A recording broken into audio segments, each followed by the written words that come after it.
दोस्तों जय हिंद। देश और दुनिया के किसी भी पार्टी में, राजनीतिक पार्टी में अगर आपको प्रमोशन पाना है तो आपको क्या करना होगा?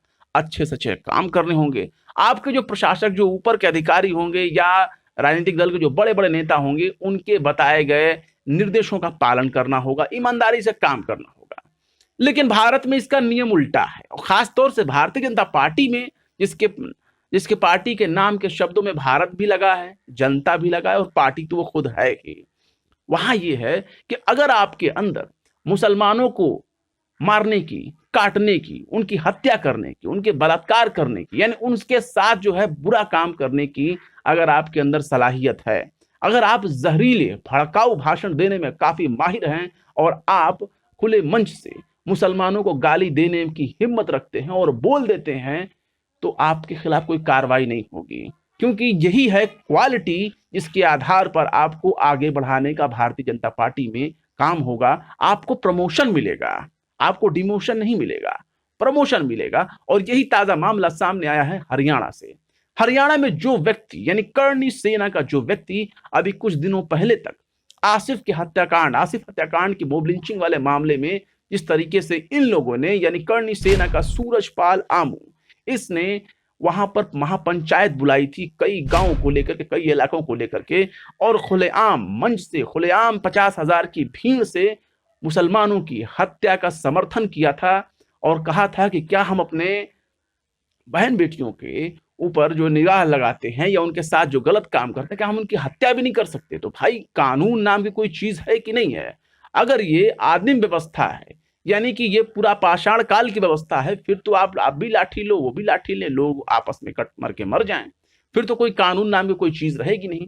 लेकिन जब एक लोकतांत्रिक देश में, जहां कानून का राज है, जहां आपको विधायिका है, जहां आपको अदालतें हैं, जहां आपकी संसद है, पार्लियामेंट है, सब कुछ है, इसके बावजूद भी अगर आप खुलेआम किसी व्यक्ति की हत्या का समर्थन करें और कहें कि क्या हम फलाने की हत्या भी नहीं कर सकते, तो ये वाकई ये सिस्टम के ऊपर सवाल है कि वो व्यक्ति आखिर इतनी बड़ी 50,000 की भीड़ में कैसे पहुंचा और कैसे उसकी इतनी हिम्मत हो रही है कि खुलेआम वो हिंसा की बात कर रहा है, एक विशेष समुदाय के खिलाफ वो जहर उगल रहा है, नफरत बो रहा है। तो अब उससे उसका इनाम मिल गया।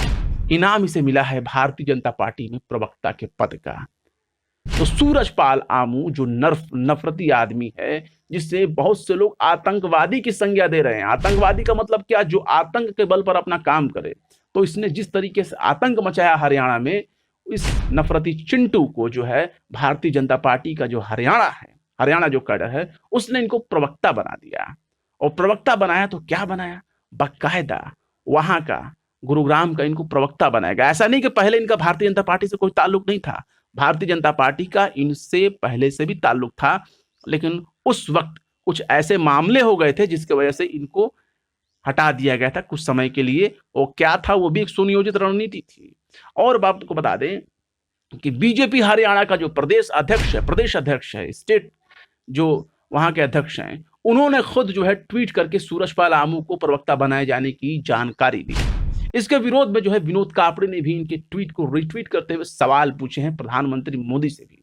कहा है कि आपको भी बहुत बधाई हो नरेंद्र मोदी जी, यानी आपको भी बहुत बधाई हो नरेंद्र मोदी जी, दीपिका का सिर कलम करने वाले को 10 करोड़ का इनाम देने का ऐलान करने वाले इस व्यक्ति और मुसलमानों के लिए कत्ल की वकालत करने वाले सूरजपाल आमू को भी आपकी पार्टी ने प्रवक्ता बना दिया। जलवा है सर आपका, अंदर घुस कर मारते हैं, वाह क्या बात है। तो इस तरह की चीजें जो है उन्होंने ट्वीट किया हुआ है। और ये विरोध क्यों हो रहा है आप समझ ही रहे हैं। विरोध कि एक व्यक्ति जो खुलेआम हत्या का समर्थन करता है, हिंसा का समर्थन करता है, ऐलान करता है कि फलाने को मारो, उनकी हत्या कर दो, उनको कत्ल कर दो, उसको भारतीय जनता पार्टी किस तरीके से प्रमोट कर रही है। उसके खिलाफ कोई कार्रवाई नहीं होती। कार्रवाई इसलिए नहीं होती क्योंकि वहां के हरियाणा का जो गृह मंत्री है अनिल विज, उनका यह बड़ा करीबी आदमी माना जाता है। तो इतना बड़ा करीबी आदमी बगैर अपने नेताओं के, अपने करीबी लोगों के, अपने ऊपर के आकाओं, जो ऊपर जो आका बैठे हुए हैं, उनकी मंशा के इतनी बड़ी 50,000 की भीड़ को इकट्ठा नहीं किया जा सकता। और यह इकट्ठा क्यों किया गया था, आप इसके भी पीछे एक लॉजिक समझ लें। हुआ यह है कि आसिफ नाम का एक जिम ट्रेनर था हरियाणा के नूह इलाके का, उसकी हत्या हो गई। और उसकी हत्या जब हो गई तो पुलिस ने उनके हत्यारों को खोजबीन करना शुरू किया, जो आरोपी थे उनको पकड़ा, और उन आरोपियों को छुड़ाने के लिए, उनकी गिरफ्तारी का विरोध करने के लिए ये सूरजपाल आमू जो है, इसने बकायदा एक पूरा मजमा इकट्ठा कर लिया, महापंचायत बुला ली, 50,000 के लोगों का मजमा वहां जुटा लिया, क्योंकि वहां कोविड का कोई भी पालन नहीं किया गया। वहां आप समझ लीजिए कि वहां जो जब लॉकडाउन के हालात है, वहां पर ऐसे भीड़ इकट्ठा करना ही बहुत बड़ी बात हो गई कि कैसे वहां इतनी भीड़ इकट्ठा हो गई। इसने कहा भी है कि हिम्मत हो तो मेरे खिलाफ केस करके दिखाओ। वाकई उसकी हिम्मत की दाद देनी पड़ेगी, वो उसकी हिम्मत ऐसे ही नहीं थी, वो सही कह रहा था। किसी में हिम्मत क्यों होगी जब सरकार उसके गोद में बैठी है, जब वो खुद सरकार के ही गोद में बैठा है और खुद सरकार के ही इशारे पर वो काम कर रहा है। तो हरियाणा में खट्टर की सरकार ने उसको पूरा अपना समर्थन दे रखा है कि तुम कुछ भी करो भाई, कुछ भी नहीं होगा, हम हैं। तो वहां ऐसे हो रहे हैं। कुछ चीजें हम आपको बता दें, पहला मौका नहीं है जब आपको कोई नेता इस तरीके से भड़काऊ बयान दे। ये इससे पहले भी भड़काऊ बयान दे चुके हैं। फिल्म पद्मावत की रिलीज होने से पहले जिस तरीके से करणी सेना नाम का एक संगठन अचानक सर पे सामने आ गया और विरोध करने लगा, उस वक्त यही सूरजपाल आमू जो है, वो दीपिका पादुकोण, वो भी एक महिला, उस महिला का सिर काटने के लिए, उस महिला अभिनेत्री का सिर काटने के लिए इसने इनाम रखा था, करोड़ों का इनाम। और इनाम जो रखा, तब बहुत से सवाल उठने लगे कि अरे भाई, ये आपका जो नेता है ये क्या कर रहा है। तो उस वक्त ये भारतीय जनता पार्टी का भी उस वक्त भी प्रवक्ता हुआ करते थे ये, लेकिन जब सवाल उठने लगे तो अब ये हुआ कि भाई नहीं भाई, ये करणी सेना का नेता है। यानी कि एक व्यक्ति दो दो जगहों पे पद लेकर के काम कर रहा है, चिट भी मेरी और पट भी मेरी। तो ये हालत उसकी थी। उसके बाद जब जमकर विरोध होने लगे तो उसने इस्तीफा दिया, इस्तीफा भी नामंजूर हो गया सूरजपाल आमू का बहुत दिनों के बाद। तो इस तरह से शांत पड़े माहौल को फिर से उठाया गया और ये सूरजपाल आमू देखिए वापस भारतीय जनता पार्टी में प्रवक्ता का पद अब संभालने लगे हैं। ऐसा नहीं है कि कोई पहली बार किसी व्यक्ति को इस तरह से प्रमोट किया गया हो। चंद नाम हम आपको गिनाएंगे और दिखाएंगे, आपको अपने इसी एपिसोड में बताएंगे पूरे रेफरेंस के साथ कि कैसे कैसे इन लोगों को प्रमोट किया गया और किन किन नेताओं को। पहले आप सबसे मशहूर नामों का आप देख लें। पहला नाम आप, अगर हम आपको गिनाना चाहें तो एक नाम तो आप देख लीजिए कि साध्वी प्रज्ञा सिंह ठाकुर। ये वो नेता है या ये वो व्यक्ति कहें जो आतंकवाद के मामलों में शामिल रही हैं, जिनके ऊपर चार्जेस हैं बड़े बड़े, लेकिन भारतीय जनता पार्टी इनको प्रमोट करती है। क्यों? क्योंकि जो भी इनके ऊपर मामले बने हैं उनका ताल्लुक मुसलमानों को लेकर के है। ये वो नेता है भारतीय जनता पार्टी की, यानी साध्वी प्रज्ञा सिंह ठाकुर, जो साध्वी के चोले में होती है, भगवा चोला अपना धारण की हुई है। और ये महिला सबसे ज्यादा भड़काऊ बयान देने में भी आप इनको शुमार कर सकते हैं। यहां तक कि मुसलमानों से नफरत का ही आलम है कि इनको 2019 के लोकसभा चुनाव में भोपाल से टिकट दिया गया। सोचिए, एक आतंकवाद के आरोपी को टिकट दे दिया गया कि चलो लड़ो, टिकट लड़ो। तो इस तरह से इनको प्रमोट दिया गया, चुनाव लड़ने के लिए प्रमोट किया गया। और ये फिर आज मौजूदा वक्त में ये सांसद हैं साध्वी प्रज्ञा सिंह ठाकुर भोपाल की। और उसके बाद कितनी इन्होंने सेवा की वो तो पूछिए ही मत। सेवा क्या, बैठ करके मेवा खा रही हैं। कोरोना को भगाने के नाम पर तो उन्होंने ऐसे ऐसे बयान दिए कि अपने कई प्रोग्राम में हम आपको दिखा चुके हैं। कभी ये जो है हनुमान चालीसा पढ़ने की बात कहती हैं, कभी ये कहती हैं कि भाई ऐसा है कि फलाना यज्ञ करो इससे ठीक हो जाएगा, हवन करो ठीक हो जाएगा, इस तरह से पढ़ो। यहाँ तक कि ये जो है खुद महात्मा गांधी बापू, जिनको हमारे प्रधानमंत्री भी आदर्श मानते हैं, कहते हैं कि मैं बापू का चेला हूं, तो भाई बापू जो इनके चेला, बापू का जो चेला है नरेंद्र मोदी जी, उन्होंने आज तक कोई कार्रवाई क्यों नहीं की? जबकि ये साध्वी प्रज्ञा सिंह ठाकुर जो है उनके हत्यारे नाथूराम गोडसे की बहुत बड़ी भक्त हैं।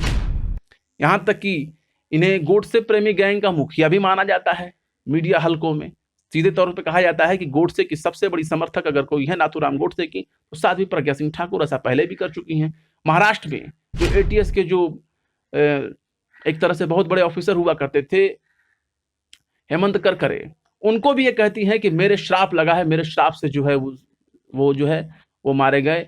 यानी हमारी भाषा में जिन्हें हम शहीद कहते हैं, वो इस तरह से इनके श्राप की वजह से उनका सत्यानाश हो गया, साध्वी प्रज्ञा सिंह ठाकुर के। और भी बहुत बड़े बड़े कारनामे हैं, लेकिन हम अपने एपिसोड को आगे बढ़ाते हैं, दूसरा नाम लेते हैं और एक और नाम लेते हैं साक्षी महाराज की। साक्षी महाराज वही हैं जो बलात्कार के आरोपी, जो बलात्कार का जो बलात्कारी है, जो कुलदीप सिंह सेंगर, उसके लिए जो है बाकायदा उससे मिलने जाते हैं, उसके समर्थन में बयान भी जारी करते हैं और उससे अपनी पूरी जो है सांत्वना दिखाते हैं। कुलदीप सिंह सेंगर जो बलात्कारी है उसके लिए भारतीय जनता पार्टी का वो भी नेता था, ये तो फिलहाल सांसद हैं ही उन्नाव से। और ये भी मुसलमानों के खिलाफ जहर उगला करते हैं, खासतौर से 10 बच्चे पैदा करो, 15 बच्चे पैदा करो, 20 बच्चे पैदा करो, यानी बच्चा पैदा करने के लिए औरतों को प्रेरित करते हैं कि हिंदुओं को भी आबादी के हिसाब से पैदा करना चाहिए, क्योंकि मुसलमानों की आबादी दिनों दिन बढ़ रही है। भाई 14% की आबादी से डर दिखा दिखा करके लोगों को किस तरीके से मूर्ख बनाया जाता है, उसकी कला सिर्फ भारतीय जनता पार्टी के नेताओं के पास ही हो सकती है। इसके अलावा और भी बहुत से उनके बातें हैं, लेकिन हम फिलहाल आगे बढ़ेंगे। बात करते हैं गिरिराज सिंह की। गिरिराज सिंह को तो आप जानते ही हैं, पहले नेवादा से जो है सांसद हुआ करते थे, अब बेगूसराय से सांसद है। कन्हैया कुमार के खिलाफ ये लड़ रहे थे, या कहें तो कन्हैया भी इनके खिलाफ लड़ रहे थे। लेकिन बेगूसराय या बिहार की जनता ने जो है गिरिराज सिंह पर काफी भरोसा दिखाया और भरोसा दिखाया, लेकिन इनकी भी जो बैकग्राउंड आप देखेंगे, इनको जो प्रमोट किया गया खासतौर से मुसलमानों की नफरत की वजह से ही किया गया। जनसंख्या को लेकर के, मुसलमानों के बच्चों को लेकर के, मदरसों को लेकर के और भी तमाम तरीके से मुसलमानों के खिलाफ भड़काऊ नफरती बातों को बोल करके जिस तरीके से इनको प्रमोट कराया गया, ये बात अब छुपी नहीं है, सभी लोग इनके बारे में जानते हैं। फिर बात करें अगर अब आप मुख्यमंत्रियों की लिस्ट में, तो आप देख लीजिए योगी आदित्यनाथ, जिनको हटाने ना हटाने को लेकर बहुत दिनों से मंथन चल रही है। योगी आदित्यनाथ का तो पूरा जीवन आप देख सकते हैं मुसलमानों के खिलाफ नफरतों की वजह से होता है, लेकिन उसकी वजह से हुआ क्या? जिस 2017 के विधानसभा चुनाव में उत्तर प्रदेश में ये कोई फेस भी नहीं थे, ये कोई चेहरा भी नहीं थे, अचानक इनको जो है दिल्ली बुलाया जाता है और फिर एकदम तय हो जाता है कि योगी आदित्यनाथ जो है वो मुख्यमंत्री बनेंगे उत्तर प्रदेश के। तो इतना बड़ा इनाम अगर मैं समझूं तो मुख्यमंत्री के तौर पर सबसे बड़ा इनाम तो योगी जी को ही मिला है, योगी आदित्यनाथ को। तो इस तरह से आप समझ सकते हैं, मतलब कि आप मुसलमानों को गाली देंगे, मुसलमानों के खिलाफ जहर फसानी करेंगे, जहर उगलेंगे और मुसलमानों को मारने काटने, उनके खिलाफ खुलेआम गाली गलौज करेंगे, तो आपको बीजेपी में काफी प्रमोशन मिलेगा। इससे पहले भी आप देख सकते हैं, खास तौर से बात करें तो इंस्पेक्टर सुबोध के कत्ल के मामले में भी आप देख लीजिएगा, जिस तरीके से उसके हत्यारे को भारतीय जनता पार्टी ने प्रमोट करना शुरू किया, बाकायदा कई नेताओं ने फूल माला ले जाकर पहनाना शुरू किया। हालांकि इंस्पेक्टर सुबोध कोई मुस्लिम नहीं थे, लेकिन फिर भी अगर कोई उपद्रव करता है, कोई आतंक का रास्ता अपनाता है, तो किस तरह से उसको सपोर्ट मिलता है आप देख सकते हैं। बाकी और भी चीजें हैं जो धीरे धीरे आपको देखने को मिल जाएंगी, और आप अगर सर्च करेंगे गूगल पे तो आपको तमाम तरह की ऐसी घटनाएं मिल जाएंगी। आसिफा का मामला भी आप देख सकते हैं, किस तरीके से उसके समर्थन में रैलियां निकालेंगे। यहाँ तो सिर्फ सूरजपाल आमू का मैटर है, कई ऐसे मैटर आपको मिलेंगे जहां हत्यारों का, बलात्कारियों का समर्थन में आपको खुल करके पार्टी खड़ी नजर आएगी। उत्तर प्रदेश में तो आप स्वामी चिन्मयानंद के मामले में आप देख ही चुके हैं कि क्या हुआ है। खुद आरोप लगाने वाली जो आज कहीं की नहीं रही बेचारी, क्या करेंगे। वो महिला का भी एक मामला था कि भाई देखिए, एक महिला के साथ इन्होंने कितना इंसाफ किया, वो भी आपने देख लिया। अपने मंत्री, सांसद, विधायक को बचाने के लिए उन्होंने क्या क्या काम किया, वो किसी से छुपा नहीं, सब कुछ मंजर आम हो चुका है। फिलहाल क्या कहेंगे आप हमारे इस वीडियो के बारे में कमेंट बॉक्स में जरूर बताएं, और वीडियो पसंद आए तो लाइक करें, शेयर करें, और विभाग की निष्पक्ष स्वतंत्र पत्रकारिता को सपोर्ट करने के लिए आप हमारे यूट्यूब चैनल टाइम्स मेल को जरूर से जरूर सब्सक्राइब करें। फिर मिलते हैं किसी और वीडियो में एक नई खबर के साथ। जय हिंद।